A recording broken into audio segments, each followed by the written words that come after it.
حضرت علی سے بیعت کا مطالبہ۔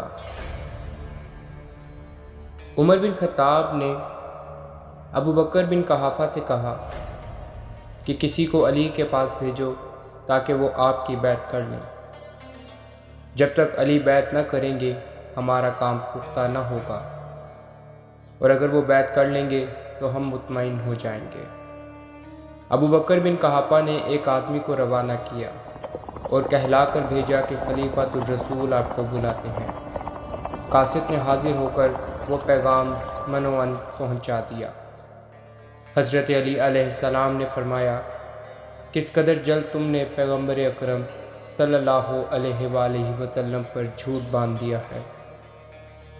ابو بکر بن قحافہ بھی جانتے ہیں اور وہ لوگ بھی جانتے ہیں جو ان کے پاس موجود ہیں کہ رسول اللہ نے میرے علاوہ کسی کو خلیفہ مقرر نہیں کیا۔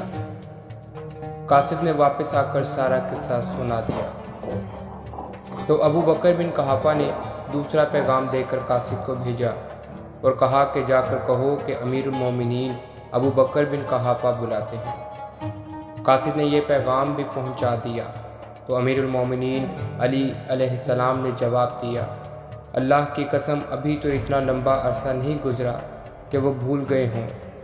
اللہ کی قسم امیر المومنین کا لقب میرے سوا کسی اور کے لیے درست نہیں۔ پیغمبر اکرم صلی اللہ علیہ وآلہ وسلم نے 7 آدمیوں کو حکم دیا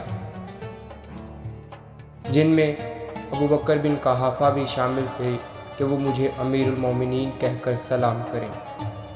عمر بن خطاب بھی ان 7 آدمیوں میں شامل تھے، اور عمر بن خطاب نے پیغمبر اکرم صلی اللہ علیہ وآلہ وسلم سے پوچھا تھا کہ آپ نے جو امیر المومنین کہہ کر علی کو سلام کہلوایا ہے، کیا یہ حکم اللہ اور اس کے رسول کی طرف سے ہے؟ تو پیغمبر اکرم صلی اللہ علیہ وآلہ وسلم نے ابو بکر بن قحافہ اور عمر بن خطاب دونوں سے فرمایا تھا، اللہ کی قسم یہ حکم اللہ اور اس کے رسول کی جانب سے ہے، اور علی امیر المومنین سید المسلمین ہیں۔ اللہ تعالیٰ قیامت کے روز علی کو پل صراط پر بٹھائے گا اور اپنے دوستوں کو بہشت میں اور اپنے دشمنوں کو دوزخ میں ڈالیں گے۔ یہ سن کر قاصد واپس چلا گیا اور جا کر ساری باتیں ابو بکر بن قحافہ کو سنا دی۔ یہ سن کر وہ خاموش ہو گئے اور اس دن مزید پیغام نہیں بھیجے۔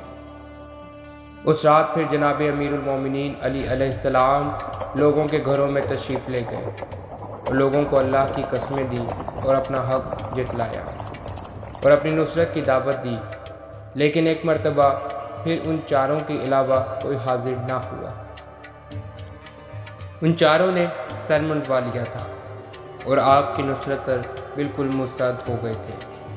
جب جناب امیر المومنین علی علیہ السلام نے لوگوں کا اپنی مدد نہ کرنا ملاحظہ کیا تو اپنے گھر بیٹھ گئے۔